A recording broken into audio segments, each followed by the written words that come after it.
enseñar y obedecer bien las Escrituras, ¿no? La Biblia. Permítame comenzar con una historia.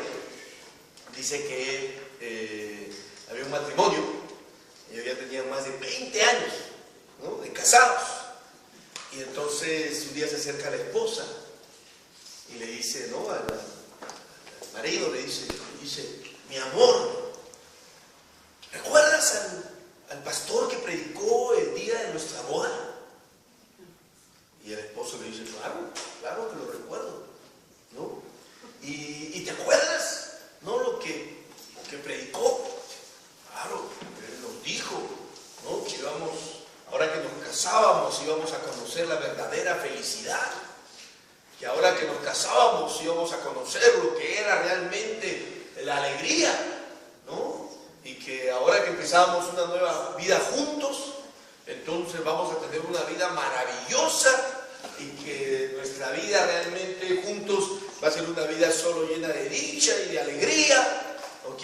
Claro que me acuerdo lo que predicó el día de nuestra boda, que lo mejor de nuestra vida comenzaba ahora. Y entonces la esposa le dijo, ay, mi amor, tengo una mala noticia que darte. Y el hombre dice, sí, cuéntame, ¿qué pasó? Oye, el pastor un día cruzando la calle no se dio cuenta y atravesó un camión, lo pasó por encima y lo mató al pastor. Cuando el esposo escucha eso, dice, yo sabía que en esta vida todo se paga, decía. Yo sabía.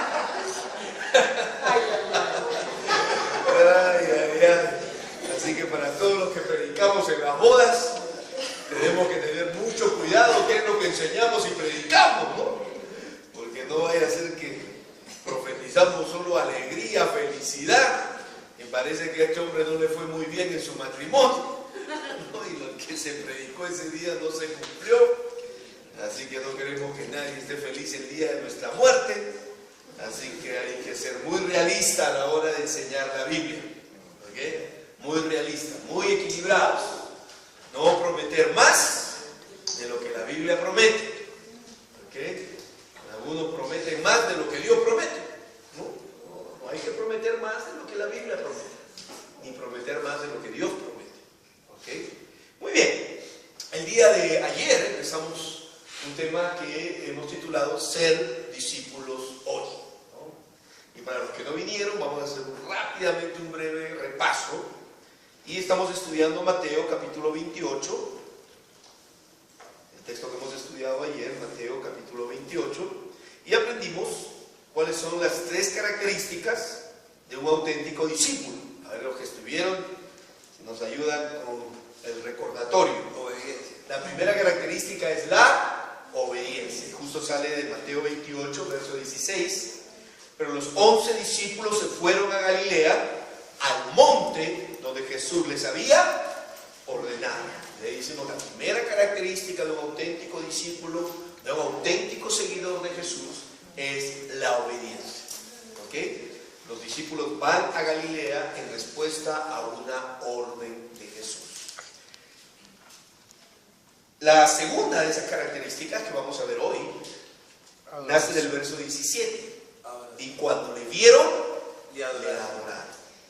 Si la primera característica es la obediencia, la segunda característica es la adoración, ¿okay? Y la tercera, que también vamos a desarrollar hoy, dice, pero algunos dudaban, ¿no? Y ya anunciamos un poquito de lo que vamos a hablar aquí, y es que la tercera característica de un discípulo es que cuando la duda llega, el verdadero discípulo sigue obedeciendo y sigue adorando. ¿Está bien?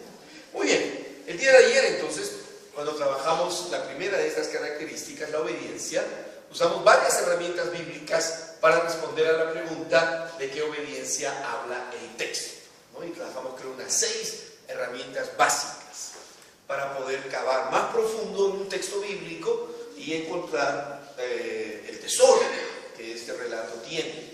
¿Y cuáles eran esas herramientas? ¿Recuerdan? La primera, cronológico. el instrumental cronológico, ¿no?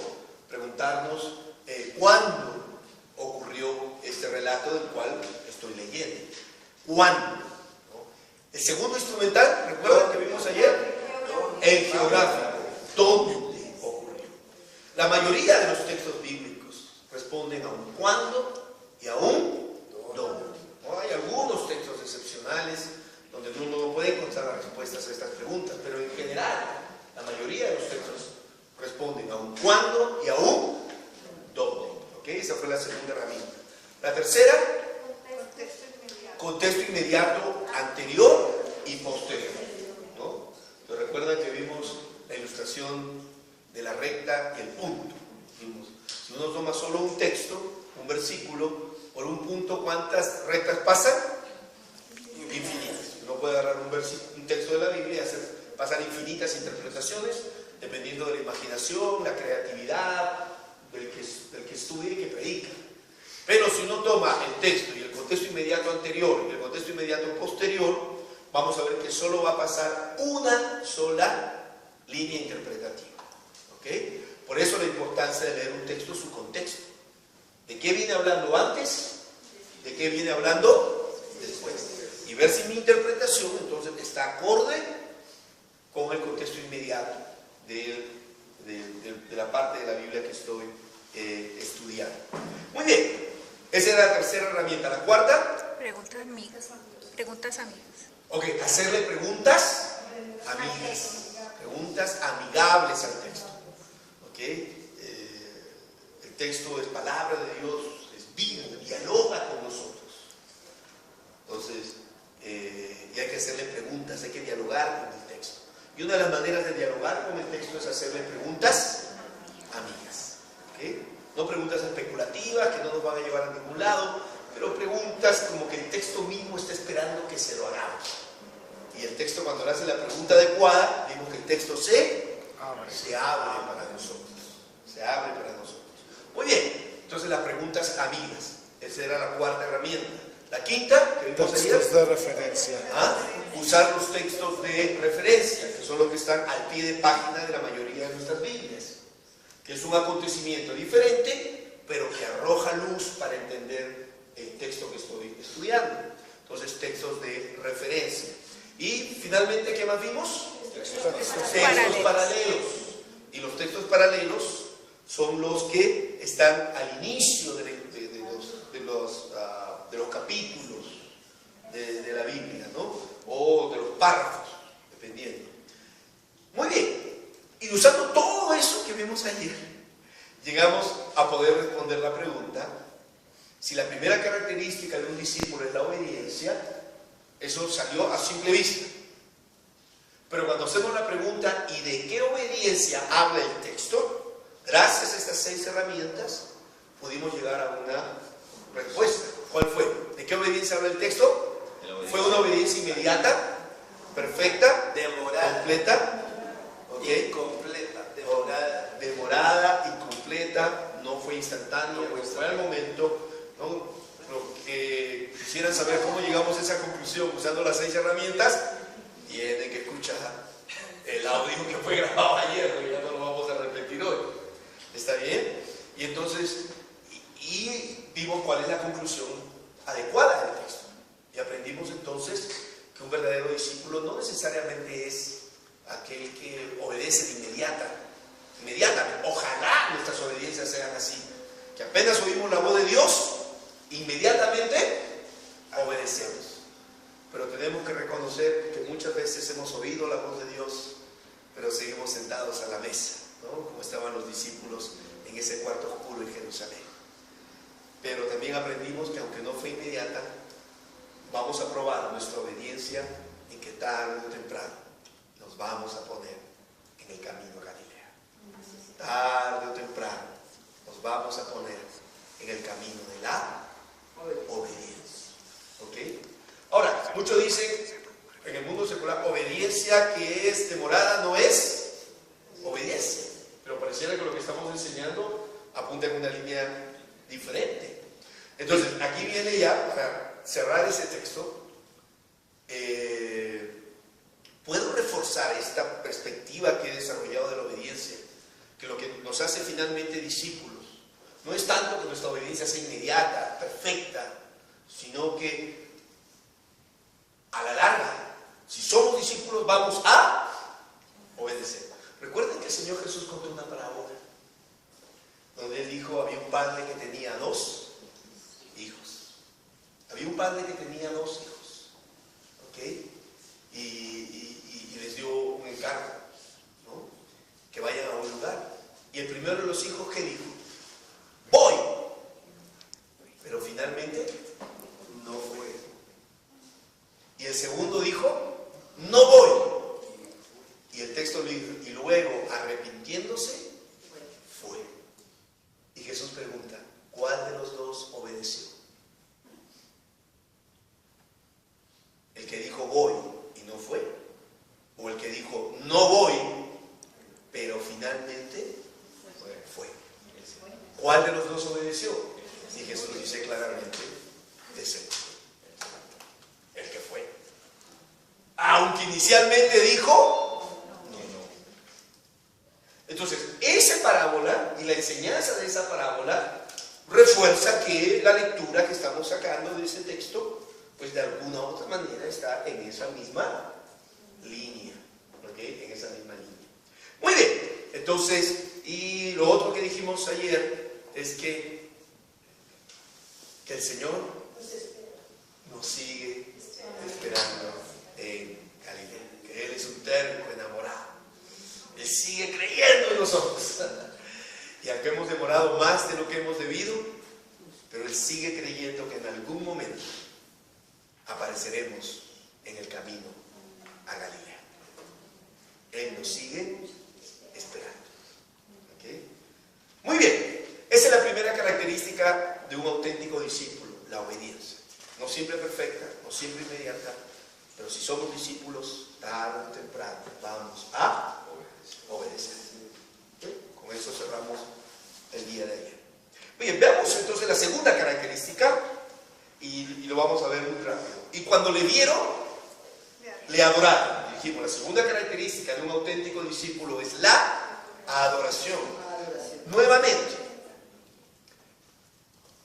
como dijimos ayer, el hecho de yo haber dicho que la primera característica de un auténtico discípulo es la obediencia, eso no me da derecho a decir lo que yo quiera de la obediencia, ¿no? Enseñar y predicar así es como usar un texto como un trampolín. O sea, yo el trampolín, el texto bíblico es el trampolín, y luego salto y ya vuelo a mi propio criterio. No, yo no puedo decir lo que yo quiero de la obediencia.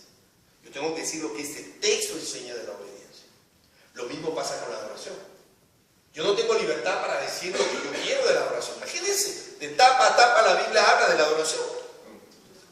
Pero la gran pregunta al predicar ese texto es, ¿qué es lo que este texto en particular aporta y enriquece a nuestra comprensión de la adoración?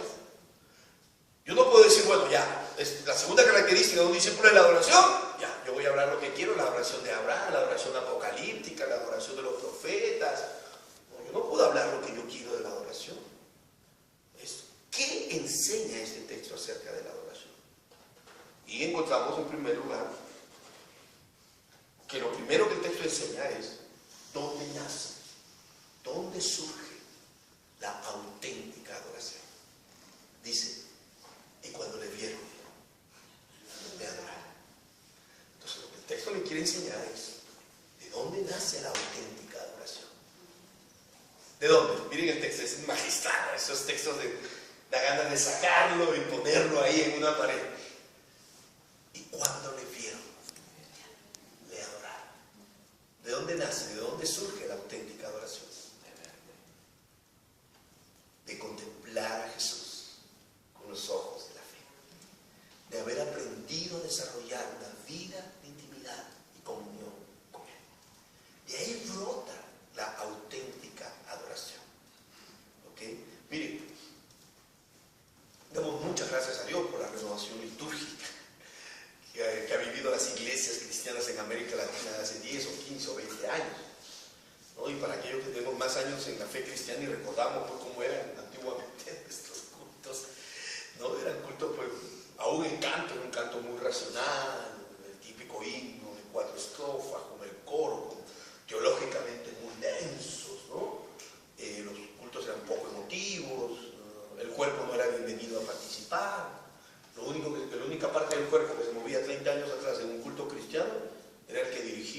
mano así para marcar el 3x4, el 4x4, nada más se movía.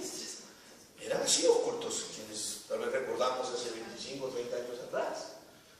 Pero iglesias, ¿no es cierto?, sobre todo las iglesias carismáticas, iglesias pentecostales, trajeron una renovación tremenda a la liturgia, invitaron al cuerpo a participar a través de las danzas y las coreografías, nos recordaron aquello que veníamos de una tradición así, que la alabanza y la adoración puede ser mucho más vívida, más emotiva de lo que jamás imaginamos.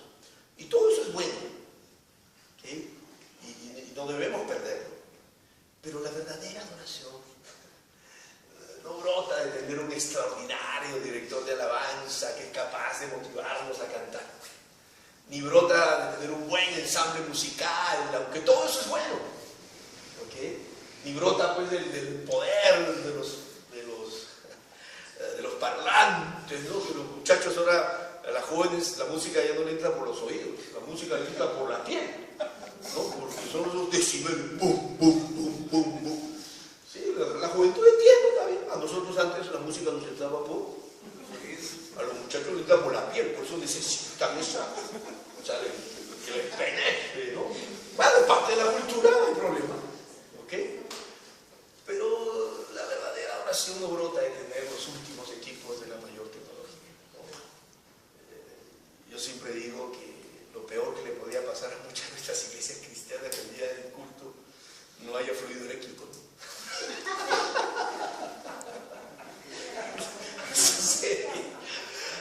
Tengamos que poner la guitarra de palma, así como los tiempos de antiguos, y uno dice, hay algo que falta, ya no se siente el espíritu, no. Y claro, todas esas cosas son buenas, pero de ahí no brota, ni nace, ni surge la auténtica adoración. ¿Sino de dónde? La contemplación. De cuando le vieron, le adoraron. Eso es algo que no debemos perder. Es el corazón realmente de la auténtica adoración. El cultivar una vida de intimidad y comunión con Dios. Mire, y el que tiene esa vida de intimidad y comunión con Dios, mira, en cualquier forma litúrgica, adora. Así sea con órgano de viento a la antigua o con los últimos instrumentos, no importa, el que vive una vida de intimidad con el Señor no depende de esas cosas para adorar a Dios. Y cuando le vieron, le adoraron. ¿Okay? Y lo segundo que este texto nos enseña es si la primera característica de un auténtico discípulo es la obediencia, la segunda es la adoración, pero ellos están entonces, lo segundo que podemos decir es que ellos están adorando al Señor que están obedeciendo. ¿No? Entonces, el segundo énfasis de este texto es que hay una íntima conexión entre adoración y obediencia. Ellos están adorando al Señor que están obedeciendo. ¿Okay? Y por supuesto, la obediencia finalmente es lo que da consistencia a nuestra adoración. La obediencia es lo que hace que nuestra adoración realmente llegue a la presencia de Dios y sea agradable para Él. ¿Okay? Pero a la vez, ellos están obedeciendo al Señor que están adorando. ¿Y saben lo que le hace la adoración a la obediencia? La adoración evita que nuestra obediencia se vuelva hábito, rutina, costumbre. Hasta evita que se vuelva legalismo, ¿no? La adoración mantiene fresca nuestra obediencia, como una expresión de amor y gratitud. ¿Okay? Y no mera rutina, no mera costumbre, ¿no? Porque ya los que somos creyentes de mucho tiempo, ya hemos asumido muchas pautas de vida, pero que muchas veces sostenemos más por hábito y que perdemos realmente, que en esa obediencia está mi muestra de amor y gratitud a Dios. La adoración evita eso. Entonces miren, ¿no? Entonces la obediencia le da consistencia a nuestra adoración, la adoración mantiene fresca nuestra obediencia. Y esas son las líneas en las que el texto quiere trabajar. Bien, podríamos decir más cosas, pero queremos terminar hoy temprano. Quiero que pasemos rápidamente a la tercera característica, que es realmente la más complicada, ¿no? La más complicada. Para eso vamos quitando la chaqueta, porque ya explicarla nos va a tomar más. ¿Ok? Ok, y entonces pasamos al último, y cuando le vieron le adoraron, pero algunos dudaban. Algunos dudaban. Y para esta sí vamos a usar herramientas como la que vimos ahí, porque es un texto complicado. Por eso yo creo que normalmente empezamos a predicar del verso 18 en adelante. ¿Okay? Y Jesús se acercó y les habló diciendo: toda potestad me es dada en el cielo y en la tierra. Porque este tema de que algunos dudaban realmente es complicado de explicar, ¿okay? Y de entender. Pero vamos a tratar de hacerlo. A ver, en primer lugar, ¿es bueno o es malo, ¿no? Que un cristiano dude? Es bueno. Dude. Sí. ¿Es bueno o es malo que un cristiano dude? No es bueno. Depende. No es bueno. No es bueno. Sí, es bueno. Aumentar, fortalecer la fe. Ok. Entonces, bueno, probablemente aquí tenemos vamos a usar una herramienta más compleja, ¿ok? Algunos dirán que es bueno, otros dirán que es malo, tal vez no es ni bueno ni malo, normal. Cada uno tiene un criterio. Pero cualquier criterio que tú tengas sobre la duda, cualquiera que tengas, no salió de este texto. Porque no lo hemos estudiado. O sea, cualquier concepto que tú tengas acerca de la duda, no salió de aquí. ¿De dónde salió? ¿De dónde salió tu criterio para decir es bueno, es malo, es normal? ¿De dónde salió eso? De la propia experiencia. Ok, bueno, salió de tu experiencia. ¿De dónde más pudo haber salido? Bueno, de repente si escuchaste la canción de Marco Witt, hay una canción que habla de diferentes espíritus. Y hay una que dice que hay espíritu de duda. ¡Espíritu de duda! ¡Fuera! Bueno, si has escuchado esa canción y has formado tu concepto de la duda a partir de esa canción de Marco Witt, entonces tú dirás, la duda es mala, es un espíritu. ¿Me dejo entender? Y qué interesante que los jóvenes hoy día están formando su teología más de las canciones que de la Biblia. Y entonces un muchacho dirá, no, la duda es mala, es un espíritu demoníaco. Es algo que reprender y echar fuera. Bueno, eso salió de la canción de Marco Witt. Pero eso no salió de aquí.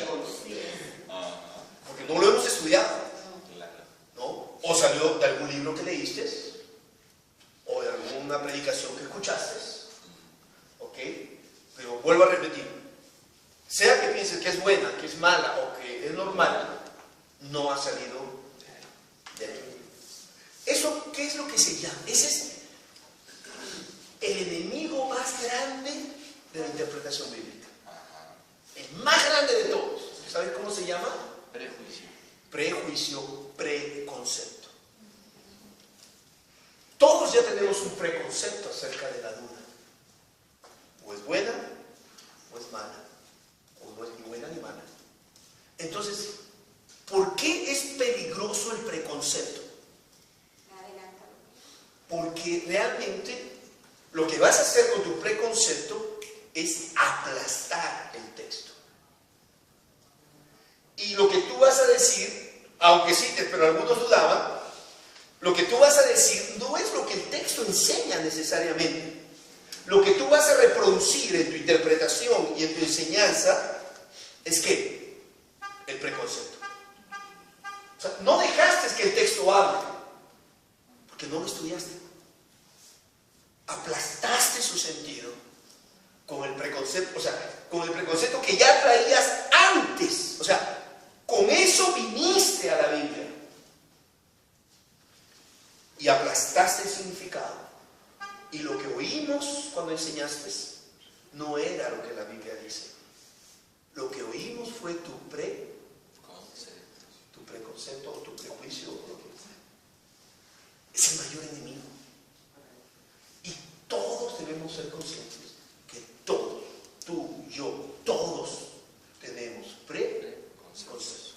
Entonces cuando me encuentro con estos textos difíciles, antes de meterme a estudiar, yo trato de ser consciente de cuáles son mis preconceptos. Entonces, yo agarro y digo, muy bien, duda. ¿Qué es lo que yo, sin estudiar, si no tuviera, ya me preguntaran, ¿qué es la duda? Entonces, yo escribo, la duda es un espíritu demoníaco, ¿no es cierto? Entonces, que debilita la fe del creyente, ¿ok?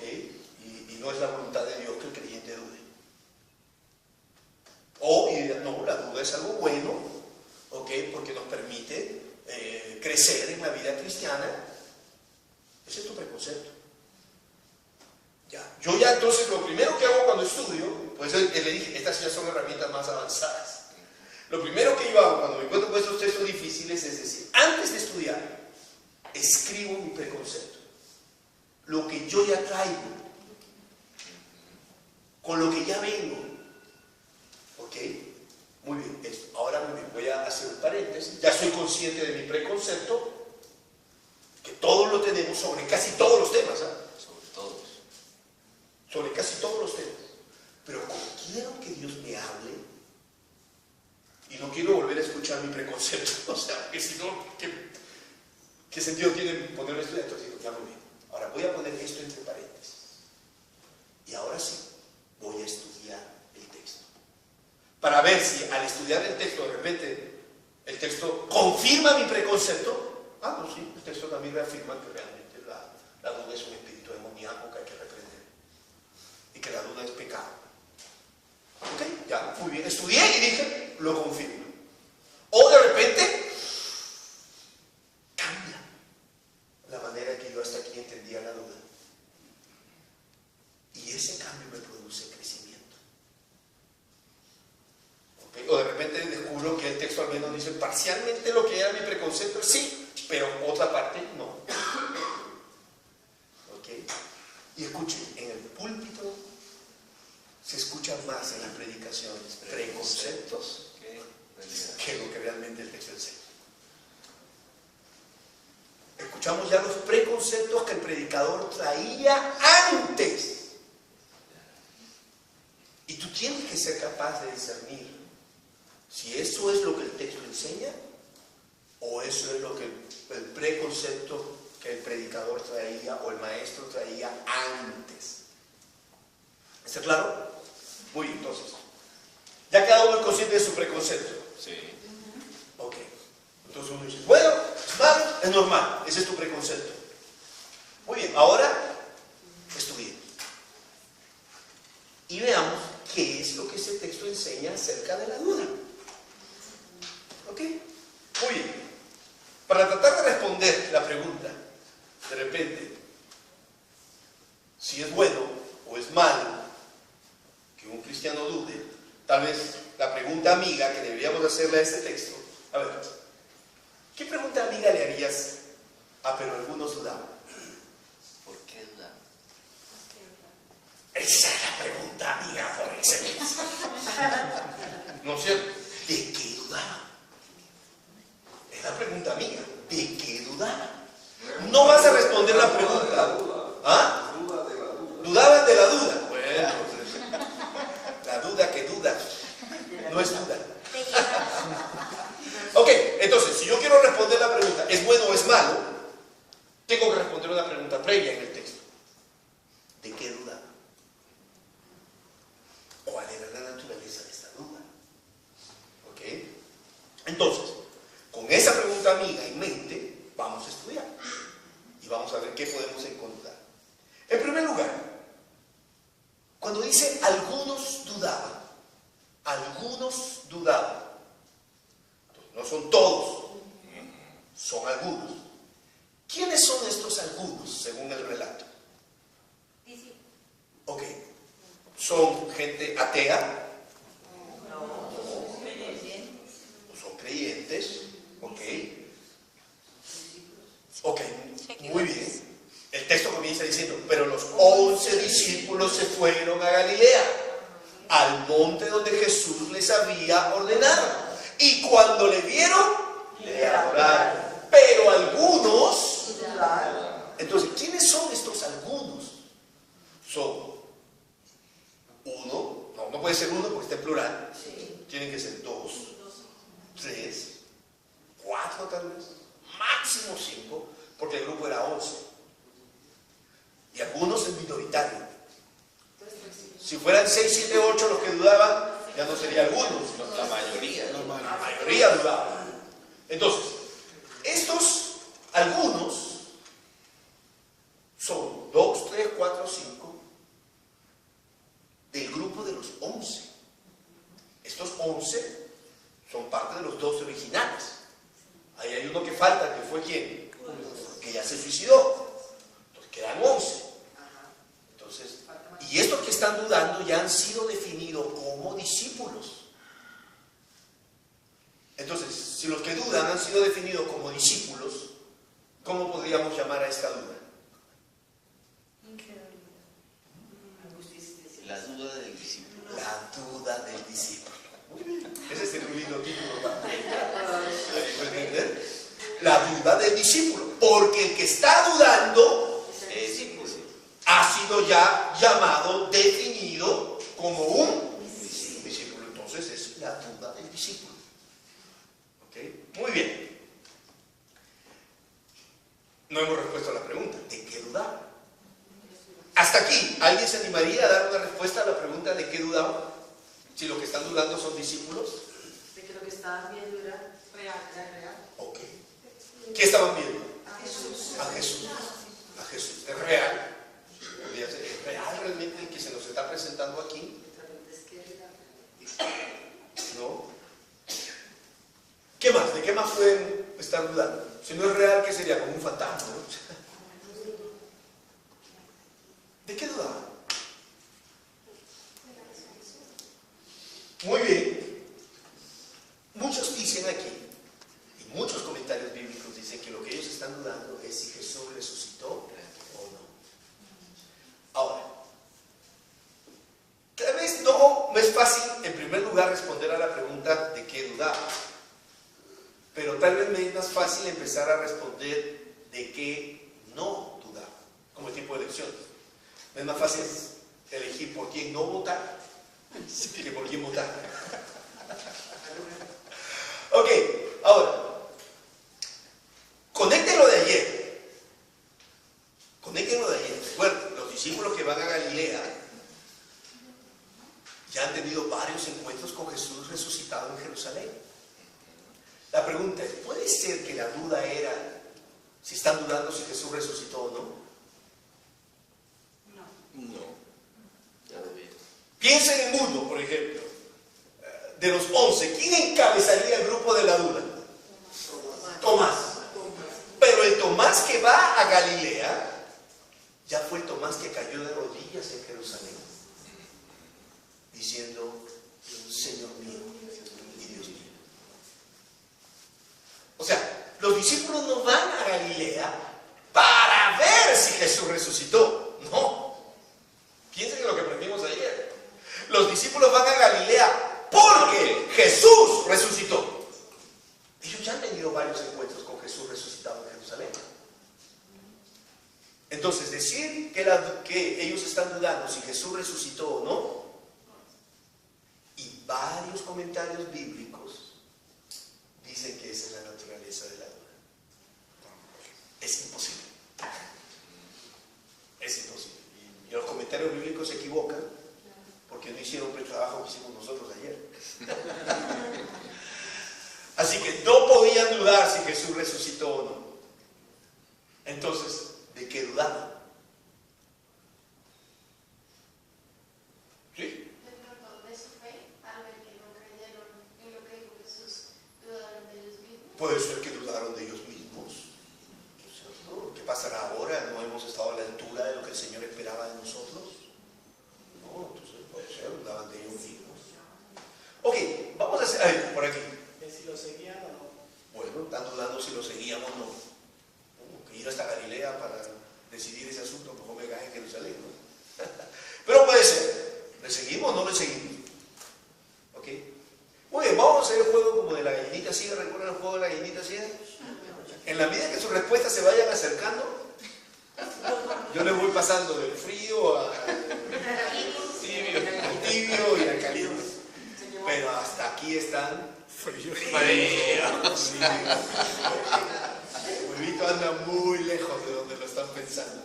Ok, yo les voy a ir dando más información para que ustedes puedan responder a la pregunta de qué duda. Segundo dato, ya sabemos que esos algunos son un grupo de discípulos. ¿Está bien? Segundo, en el griego original, lo que pasó es esto. Y cuando le vieron, Le creyeron. todos le adoraron.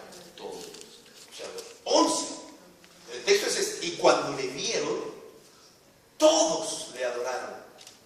Pero algunos, además de adorarle, dudaban. O sea, no es que los 11, unos lo vieron, unos adoraron y otros dudaron. No. Lo que pasó fue que cuando le vieron, todos le adoraron. Pero algunos, además de adorarle, dudaban. O sea, cualquiera que sea esta duda, es una duda que surge en el contexto de la adoración. Es una duda que surge en el corazón de un hombre que adora. O sea, si tú no adoras a Dios, nunca vas a experimentar este tipo de duda.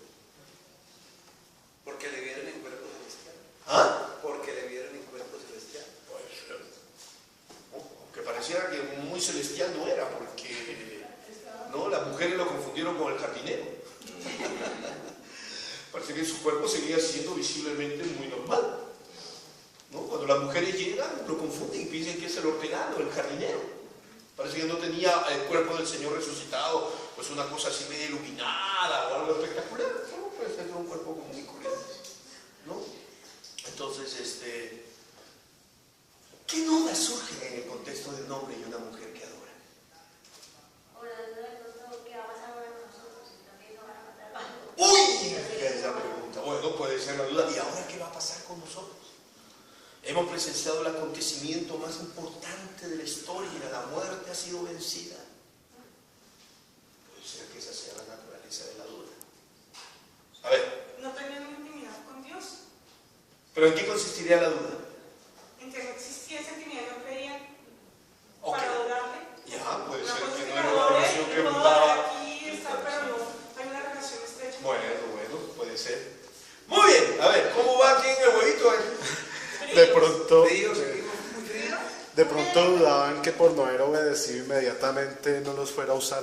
Ok, Señor, no hemos estado a la altura, ya no nos vas a usar. Sí. Pues, no sé, viendo las referencias que hay a Marcos y a Juan y a Lucas, pues por lo que me hace claro, pues porque lo dan en ese pasaje solamente, dicen que, digamos, en Lucas, pues donde dice la referencia, dice, y como todos estaban llenos de gozo, no le creían, y estaban maravillados, y les dijo, o sea, como que dice que se les apareció, pero no sé si es el mismo pasaje, o sea, haciendo referencia que... Ya, pero supongamos que sí. ¿Cuál crees tú que era la naturaleza de la duda? ¿De qué dudabas? No sé, como en la... Bueno, en Marcos dice que algunos no creían por la dureza del corazón de que no había resucitado, como Ya. la realidad de eso. Ya, pero ya vimos que no puede ser si resucitó o no. Eso ya quedó determinado en Jerusalén. ¿Será que se les olvidaba lo que estábamos haciendo? Puede ser que están dudando de su propia memoria. Bueno, puede ser. Oye, ahí va. Frío, recontra frío. Dale una Ya, pistita. le voy a dar una pista más, sí, le voy a ir dando pistas más. Ahí va, segunda pista, una pista más, a ver. Entonces, traten de pensar la duda en función de las cosas que estamos viendo. Es la duda del discípulo, Sí. es la duda que surge en el contexto de la adoración. ¿Ok? Muy bien. Les doy otro dato. ¿Ok? Cualquiera que sea la naturaleza de esta duda, no me descalifica para ir al mundo y hacer discípulos en el nombre de Jesús. ¿Por qué? Porque lo que viene a continuación, que Jesús no agarró y dijo, a ver. Ustedes que adoraron y no dudaron, a mi mano derecha. Ustedes que adoraron y dudaron, a mi mano izquierda. Y a ustedes que no dudaron, yo les digo, id y hacer discípulos a todas las naciones. Y ustedes que dudaron, al Instituto Bíblico a estudiar más la Biblia. ¿A quién le fue dado el mandato de ir y hacer discípulos a todas las naciones? A todos. A todos. A los que adoraron y no dudaron. Y a los que adoraron y dudaron. Entonces, cualquiera que sea la naturaleza de esa duda, no me descalifica para ir al mundo y hacer discípulos en el nombre de Jesús. Ya, con eso lo tienen que sacar. A ver, entonces fíjense, una duda que es de un discípulo es una duda que surge en el contexto de la adoración y es una duda que no me descalifica para ir al mundo y hacer discípulos. A ver, ¿cuál era la duda entonces? Que algunos se sentían descalificados para hacer. Bueno, también lo que algunos que dudaban se sentían descalificados. Muy bien, entonces el Señor no los descalificó. ¿Qué más? ¿Qué piensan que era la duda? La duda era que... ¿Perdón? Ella estaba frío caliente. O sea, lo que acabo de contar. No, yo voy a dar mi respuesta después. Pero traten primero de acercarse. El estado de ánimo. ¿En qué sentido el estado de ánimo? En su totalidad. O sea, dudaban. Abatidos totalmente.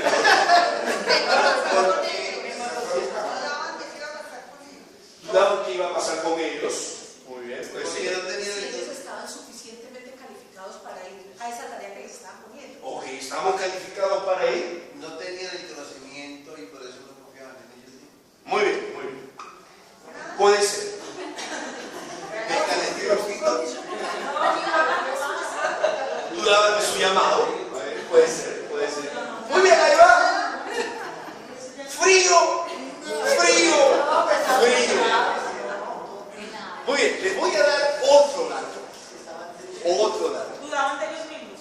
Ya lo dijeron. Sí, ya lo dije. Ya, bien. Por falta de conocimiento. Ok, hemos dicho tres cosas de la duda. Uno, es la duda del discípulo. No es un ateo, es un discípulo. Surge en el contexto de la adoración. No me descalifica para ir a cumplir la misión.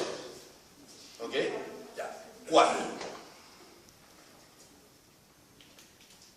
Hay una diferencia en el griego original entre la palabra duda que aparece aquí y la palabra incredulidad que aparece en Marcos. Recuerdan que ayer vimos cuando Jesús aparece, finalmente se apareció a los 11 mismos que estaban sentados a la mesa y les reprochó su incredulidad y dureza de corazón.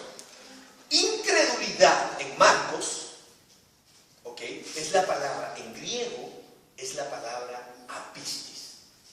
Incredulidad es apistis en griego. Pistis es fe. Apistis, falta de fe. Ahí la incredulidad, me dejo entender, es pecaminosa. ¿Ok? Recibe una sanción moral de parte de Jesús. La incredulidad es pecaminosa. Está asociada ¿a qué? A la dureza del corazón. Y Jesús la reprende. Pero fíjense que aquí la palabra duda, no, los que dudan no reciben una condena de parte de Jesús. Como en Marcos. ¿No? En Marcos hay una condena clara. Esa incredulidad es pecaminosa, está asociada a la dureza del corazón. Jesús la reprende. Pero Jesús aquí no condena a los que dudan. Porque la palabra duda aquí es la palabra en griego distasen. Por eso si son herramientas más avanzadas, esto ya requiere un diccionario griego, esto no va a surgir, ¿no? El comentario, un diccionario básico puedes encontrar. Distasen. Sí, distasen. Es en griego es D-I-S-T-A-Z-E-I-N. Distasen. No es, duda aquí no es apistis. Duda aquí no es falta de fe. Duda aquí es distasen. Y distasen es esto. El significado de esa palabra es esto. Alguien que va caminando por un sendero y no tiene ningún tipo de preguntas sobre qué camino tomar porque hay un solo camino. ¿Ok? Y va muy firme, caminando, caminando. Pero de repente él va así, abre los ojos y el camino bifurca en dos. El camino bifurca en dos. Y él se siente parado ahí, frente al camino, y hace esto. ¿Derecha o izquierda? Distasen. Titubeo, ¿no? ¿Qué más podríamos decir a esa persona, ¿no? Que de repente dice, no, voy a la derecha, no, a la izquierda, no, creo que a la derecha. ¿Ah? Inseguro. Inseguro, titubea, inseguridad. ¿Ah? No voy a saber cuándo decir. ¿Cuál es, perdón? Que ponga Waze. Que ponga Waze. Ok, que titubea, que no está seguro, ¿no? Que una vez piensa que es la derecha y luego dice, no, es la izquierda. La duda era porque el Espíritu Santo no había entrado todavía en ellos. ¿Puede ser? Ya, pero veamos. Me calenté. O puede ser, vamos por partes. Puede ser una persona discípulo, puede una persona ser llamada discípulo de Jesús y no tener ninguna relación con el Espíritu. No. Tiene que tener relación con el Espíritu Ok, Santo. estos ya son discípulos. Pero es que no. Pero no había llegado. Ya, pero vuelvo a repetir. No, es que están, escuchen, respondan en el contexto. O sea, que tu respuesta sea esa. Uno, es la duda del discípulo. Dos, surge en el contexto de la adoración. Tres, no me descalifica para ir a la misión. Cuatro, no es sancionada ni condenada por Jesús. Quinto, no es falta de fe. Es distancia.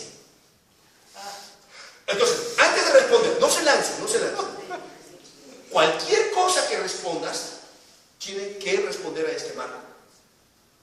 Entonces, antes de responder, lo que voy a decir realmente puede ser vivido por un discípulo, surge en el contexto de la adoración, no me descalifica para ir a la misión, es algo que Jesús no condenaría ni reprocharía, y en quinto lugar, no está asociado a falta de fe, no es apistis, es distancia. Alguien que no tiene claridad sobre qué camino tomar. Muy bien, tómense un minuto. Piensa lo que vas a decir, no te dispares. Antes de decirlo, lo que voy a decir, ¿responde a este marco? ¿Va a explicar esto? Piensa antes. Ok. Ya, no te dispares. Piénsalo. Porque lo que estamos tratando de responder es, ¿de qué dudaba? Pero lo que vas a decir, vuelvo a repetir, tiene que responder a esto. ¿Es una duda que surge en el contexto de un discípulo? ¿Qué más? Jesús no la condena. Ya, Jesús no la condena, surge en el contexto de la adoración. No me descalifica para ir al mundo y está asociado a distancia, no falta de fe. Ahora sí, ¿alguien quiere responder? Pero explica, ¿y qué dudaba? Porque Dios nos da desde que nos creó un libre albedrío para decidir y no nos condena. Ya, pero ¿en qué? Mira, si la pregunta es ¿de qué dudabas? A decidir qué voy a hacer con mi vida. Bueno, o esa es la pregunta, están dudando acerca de qué voy a hacer con mi vida. ¿No? Puede ser. Dudaban porque todavía no había ocurrido Pentecostés y no se sentían capacitados para alcanzar. Puede a ser. pesar de todo. Por eso Jesús les dijo y Jesús se acercó y les habló diciendo toda potestad me es dada. Lo importante no es que ustedes tengan el poder, lo importante es que yo lo tenga. Dice Jesús, toda potestad me es dada. Vale. ¿Dudarían de acudir al llamado o seguir con sus vidas? Puede ser, ¿no? Muy bien. A ver, aquí y allá. Bueno, sí. Ellos habían conocido a Jesús como Maestro y Señor, pero caminando en la tierra. Una forma muy corriente, como caminamos con un compañero.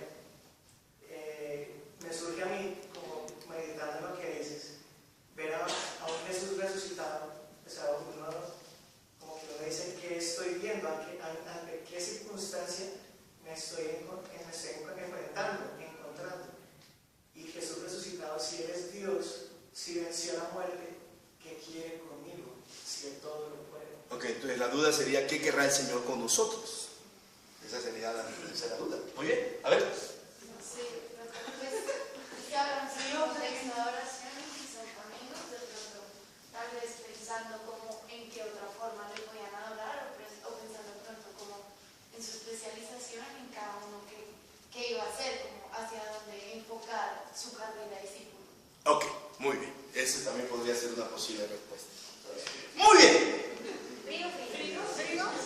No, pero díganle esa No, me voy a responder.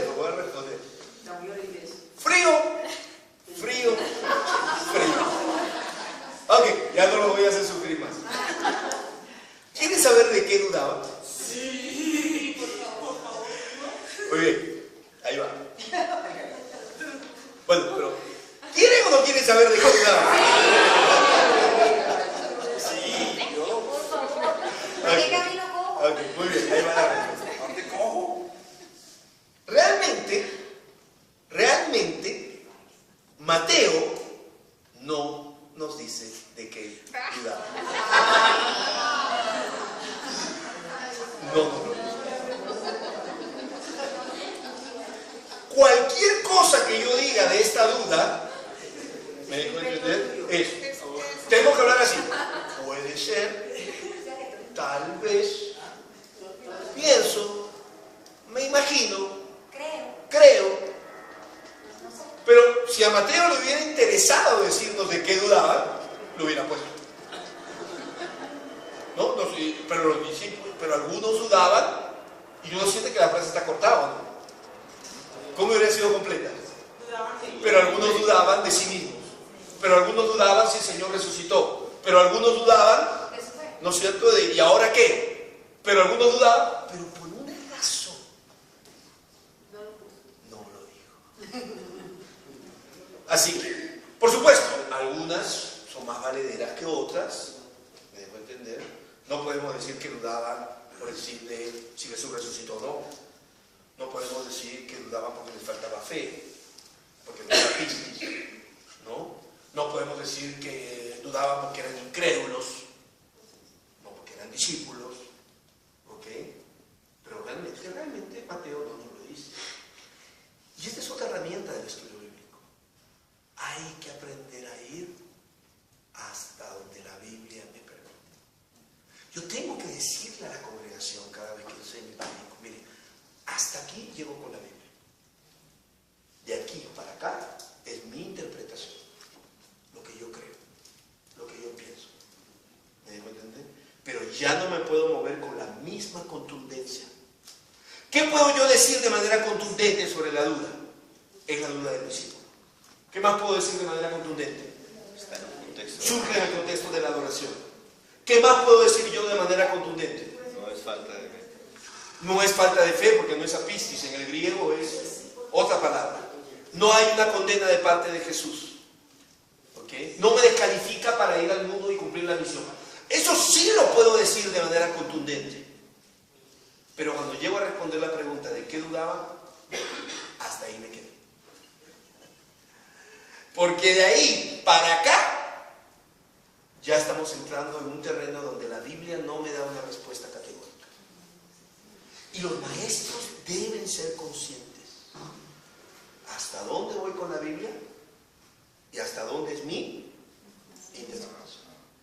El gran problema de los maestros en los púlpitos latinoamericanos hoy es que su interpretación le da la misma fuerza que las declaraciones del texto.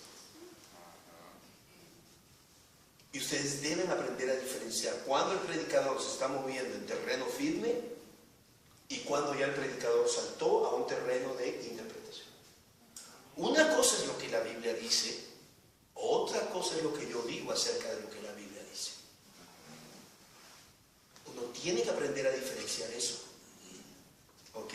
Y entonces, si yo soy honesto, le digo, realmente Mateo no nos dice de qué dudaba. Pero en el no decirlo está la gloria del mensaje. En el propósito de Mateo de cerrar, me dejo entender la mano, él sabía de qué dudaba. pero intencionalmente no lo dijo. Y en esa intención de Mateo de no decirlo está la clave de interpretación. ¿Ok? Porque en primer lugar no lo dijo para que todas nuestras dudas puedan entrar aquí. Para que todas nuestras dudas. ¿Y saben qué? Todas las verdades cristianas, todas las verdades cristianas generan dudas. No hay absolutamente una sola verdad cristiana que no genere dudas. Si a mí me permitiría poner un título, uno es la duda del discípulo, pero si a mí me podrían poner otro título a esto, yo lo llamaría verdades que generan dudas. Yo creo que la Biblia es palabra de Dios. Me he sostenido en eso 30 años de mi vida. Entonces son verdades absolutas. Creo que la Biblia es palabra de Dios y Dios nos habla a través de ella. Pero me genera unas dudas. Cuando veo al Dios de Josué, me dejo entender dando la orden para entrar a Jericó y matar a todos. Me dejo entender. Hombres, mujeres embarazadas, niños. ¿Cómo se llamaría eso hoy? Genocidio. Claro, nosotros me dejo entender, para no ver la fuerza del relato, lo hemos espiritualizado. Y entonces, no, esos son los demonios, ¿no? ¿Qué demonios, hermano? O sea, es imposible leer ese texto y no que la sangre no te salpique. Creo que la Biblia es palabra de Dios. Creo en Dios, pero me pregunto a veces, ¿pero el Dios de Josué será el mismo Dios de Jesús? Explicar la violencia en el Antiguo Testamento.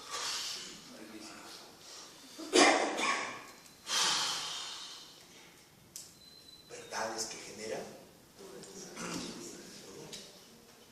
Podemos pasarnos horas y horas tratando de explicar la violencia en el Antiguo Testamento. ¿No? Creo que Jesús resucitó de los muertos. Vana sería nuestra fe si no creyéramos en eso. Pero me genera unas dudas. Me genera preguntas. A veces digo, Señor, ¿realmente resucitaste? O como son los movimientos sociales, históricos, donde la gente tiende a divinizar a sus seres muertos. ¿Será que fue un proceso histórico realmente por lo que muchos otros pueblos vinieron de divinizar a sus seres muertos? Que es lo que mi profesor de sociología te explica a la palabra de la resurrección. El cristianismo no es lo único que diviniza a sus seres muertos, ¿no? Creo en la resurrección, pero eso no significa que no me genera dudas y preguntas. ¿Ok? Creo en la vida después de la muerte. Eso no significa que no me genera dudas. Todas las verdades cristianas generan dudas, generan preguntas. Todas las verdades cristianas tienen ámbitos donde tenemos buenas preguntas, para las cuales no tenemos buenas respuestas. ¿Ok? Entonces, pero, aunque Mateo no nos dice de qué dudaban, yo puedo entender con claridad por qué nos dice que entre los 11, cuando iniciaron su vida, ¿no es cierto?, como apóstoles, algunos de ellos dudaban. Lo puedo entender con una claridad. Si sencillamente hacemos uso de la gloria de las herramientas exegéticas, y es la intención del autor. ¿Quién es el autor humano de este libro? Mateo. ¿Ok? Fue el instrumento humano que Dios usó para traer su palabra a nosotros.